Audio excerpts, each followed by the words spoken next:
what would you've been doing, you've been in the content world for years, doing what you're doing now for over a year now, or just about a year. What would your best advice be to, content creators who are looking to um sort of just follow their passions in sports social?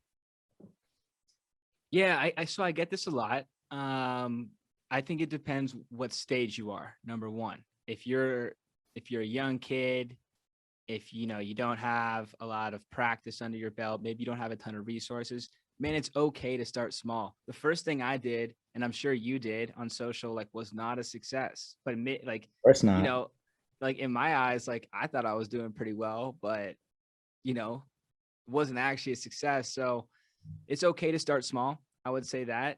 And then as you get a little bigger, maybe you do get a little bit a bit of success.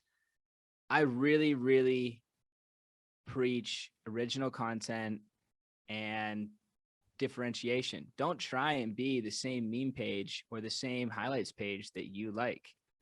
Why would they follow you? They already have one. Be different. It's okay to do your own thing. It's actually better to do your own thing. It's actually probably mandatory to do your own thing.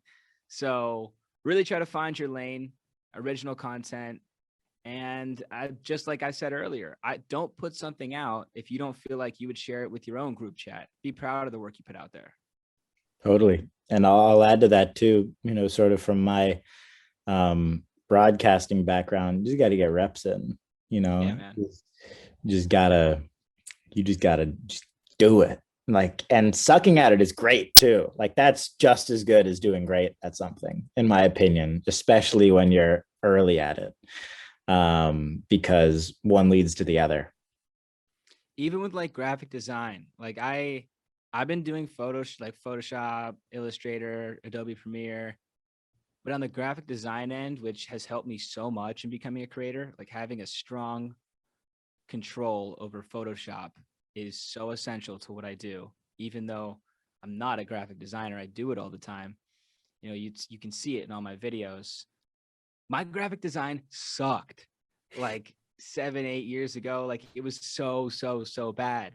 But now I've done it 10,000 times. I'm good at it now, of course. Right.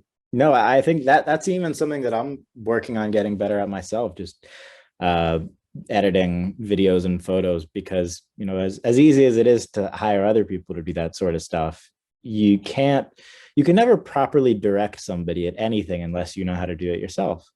Totally. And even if, you're not doing the Photoshop, you're able to tell somebody exactly what to do on a level that gets it done in a much more efficient way than for me if I'm directing somebody and doing a thumbnail or a photo or something like that.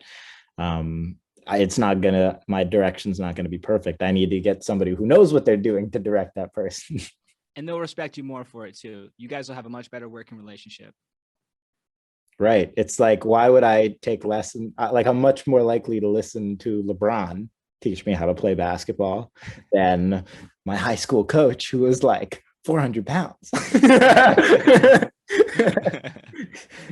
I think there's just like some organic credibility that comes with that. And another reason, like back to the social media thing, why you can't take too many people seriously there unless they've done what you're trying to do on some level or have some experience in said thing or can tell you what not to do. But that's very rare on social media. Yeah, it's rare. Like I really like don't rely on anyone else to get you started. Like you have to get yourself started, and if that means going out and learning how to have some basic control over Photoshop, that's what it means. You got to do it. No one's really gonna no one's gonna hand it to you. Totally.